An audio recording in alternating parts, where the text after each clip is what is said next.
के दूध और पानी के पानी हिसाब हो के रही।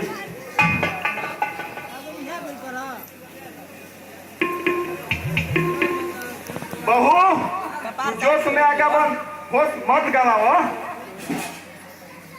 काहे से कि सुनले हई कि भोला के बाबूजी सारा धन संपत्ति भोला के देतन। अब तू जब जे कंठी माला हिलाओ। अरे बहू तनी ठंडा दिमाग से काम लो। तू तो खुद पढ़ल लिखल बारू, तनी ठंडा दिमाग से काम लो।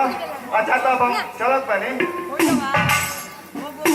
शंकर, ए शंकर, अरे जमंगल कहाँ बैठो?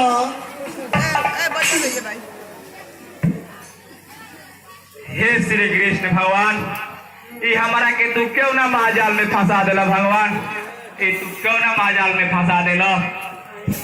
ये हमारा तो लागत है कि अब एक को गरम छोड़ते नहीं थे। अब गांव जवार में हम मुंह दिखावे लायक ना रहा भगवान। ये कोर्ट मैरिज अल्लाह मैरिज कैला कि हमारे कौन नतीजा दिखा देला भगवान? ये कौन नतीजा दिखा देला?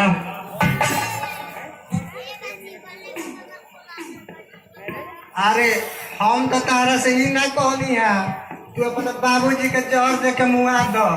अरे हमार कहे के मतलब ये बा कि सुनला है कि का तू बाबूजी सब धन जमीन तारा भैया भौजी के नाम लिखत अब मान लगे हमनी के लड़का पैका हुई सर तो का कटोरा लेके हरी बाबा घरे भीख मांगे जाइए सर।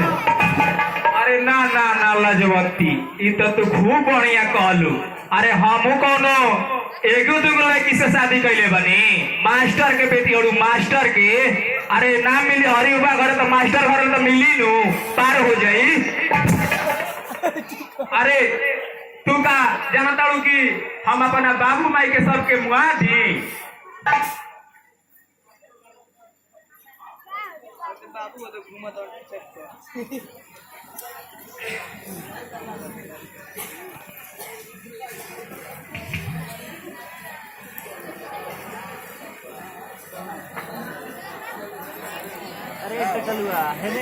अरे जा ए बौराव, अरे हम तो तोहरा के समझावत रही, बाकी तू हमारे के समझा के चल गई। अब हमारा बुझाता नु कि हमार काम हेमंत गुरुजी भी जाके होई।